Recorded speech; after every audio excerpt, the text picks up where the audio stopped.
ದೇವರಾಜರು ನಿರ್ಮಿಸಿದ್ದ dam ಜನೋಪಕಾರಿ ಉದ್ದೇಶಕ್ಕೆ ನಿರ್ಮಾಣ ಮಾಡಿದ್ದ ಜಲಾಶಯ ಇದೀಗ 2 ತಾಲೂಕಿಗೆ ಸೇರುತ್ತೆ. ಆದರೆ ಒಂದು ಕ್ಷೇತ್ರದ ಶಾಸಕ ಕುಡಿಯೋ ನೀರನ್ನು ಹರಿಸ್ತೀವಿ ಅಂತಂದ್ರೆ ಮತ್ತೊಬ್ಬ ಶಾಸಕರು ವಿರೋಧ ವ್ಯಕ್ತಪಡಿಸಿದ್ದಾರೆ. ಯಾಕೆ ಈ ಸ್ಟೋರಿ ನೋಡಿ.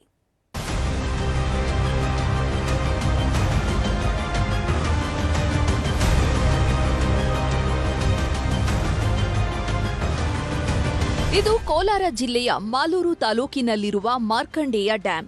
ಸುಮಾರು 847 ಎಕರೆಯಷ್ಟು ವಿಸ್ತೀರ್ಣವಾದ ಈ ಜಲಾಶಯದಲ್ಲಿ ನೀರು ನಿಲ್ಲುವ ಅಚ್ಚುಕಟ್ಟು ಪ್ರದೇಶ ಬರುವುದು ಮಾಲೂರು ತಾಲೂಕಿನಲ್ಲಿ.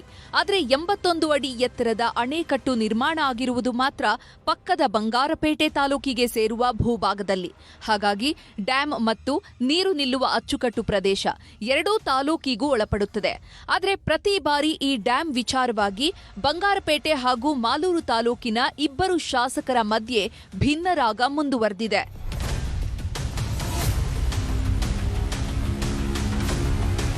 ಎರಡು 2013ರಲ್ಲಿ ಮಾರ್ಕಂಡೇಯ ಜಲಾಶಯದ ನೀರನ್ನ ಮಾಲೂರು ತಾಲೂಕಿನ 182 ಹಳ್ಳಿಗಳಿಗೆ ಕುಡಿಯಲು ಪೂರೈಸುವ ಉದ್ದೇಶದಿಂದ 47 ಕೋಟಿ ವೆಚ್ಚದ ಯೋಜನೆಯನ್ನ ಸರ್ಕಾರ ಕೈಗೆತ್ತಿಕೊಂಡಿತ್ತು.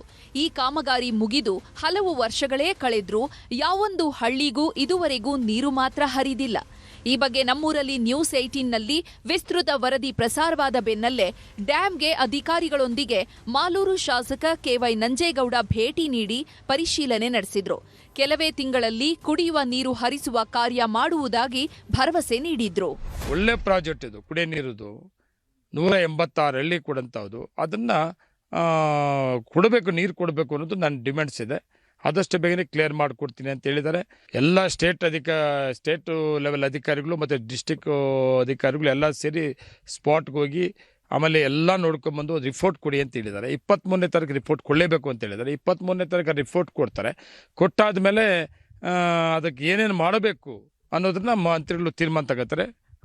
ಕುಡಿಯೋ ನೀರು ಕೊಡಬೇಕಷ್ಟೇ.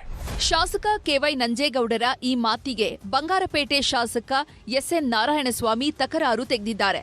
ಯಾವುದೇ ಕಾರಣಕ್ಕೂ ಕುಡಿಯುವ ನೀರು ಯೋಜನೆ ಮರಳಿ ಆರಂಭಿಸದಂತೆ ಉಸ್ತುವಾರಿ ಸಚಿವರಿಗೆ ಹಾಗೂ ಪಂಚಾಯತ್ ರಾಜ್ ಮತ್ತು ಗ್ರಾಮೀಣಾಭಿವೃದ್ಧಿ ಇಲಾಖೆಗೆ ಪತ್ರ ಬರೆಯುವುದಾಗಿ ಹೇಳಿದ್ದಾರೆ. ಈಗಾಗಲೇ ಯರಗೋಳ ಡ್ಯಾಂನಿಂದ ಮಾಲೂರು ತಾಲೂಕಿಗೆ ನೀರು ಹರಿತಾ ಇದೆ. ಮಾರ್ಕಂಡೇಯ ಡ್ಯಾಂ ನೀರು ಅವರಿಗ್ಯಾಕೆ ಬೇಕು ಅಂತ ಶಾಸಕ ನಾರಾಯಣಸ್ವಾಮಿ ವಿರೋಧ ವ್ಯಕ್ತಪಡಿಸಿದ್ದಾರೆ. ಅದು ಯಾವುದೇ ಕಾರಣಕ್ಕೂ ಕೂಡ ಇವತ್ತು ಕುಡಿಯೋ ನೀರು ಯೋಜನೆಗೆ ಅಂತ ಮಾಡಿಲ್ಲ.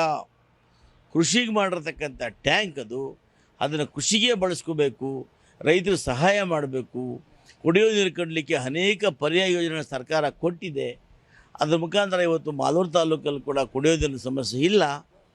ಹಾಗಾಗಿ ಈ ಯೋಜನೆಗೆ ಒಂದು ಮೀಸಲಿಡಬೇಕು ಅಂತೇಳಿ ಗೌರವಾನ್ವಿತ ಮುಖ್ಯಮಂತ್ರಿಗಳಿಗೆ, ಜಿಲ್ಲಾ ಉಸ್ತುವಾರಿ ಮಂತ್ರಿಗಳಿಗೆ ಮತ್ತು ಪ್ರಿಯಾಂಕ್ ಖರ್ಗೆ ಕೂಡ ನಾನು ಪತ್ರಗಳನ್ನು ಕೊಟ್ಟಿದ್ದೇನೆ. ಒಟ್ನಲ್ಲಿ ಡ್ಯಾಂನಿಂದ ಕುಡಿಯುವ ನೀರು ಹರಿಸುವ ವಿಚಾರವಾಗಿ ಇಬ್ಬರು ಕಾಂಗ್ರೆಸ್ ಶಾಸಕರ ಮಧ್ಯೆಯೇ ಭಿನ್ನಾಭಿಪ್ರಾಯ ಮೂಡಿದೆ. ರಾಜಕೀಯ ಬದಿಗಿಟ್ಟು ಜನರಿಗೆ ಅನುಕೂಲ ಆಗುವ ನಿಟ್ಟಿನಲ್ಲಿ ನೀರು ಪೂರೈಸಲು ಶಾಸಕರು ಮುಂದಾಗಬೇಕಿದೆ. ರಘುರಾಜ್, ನ್ಯೂಸ್ 18 ಕೋಲಾರ.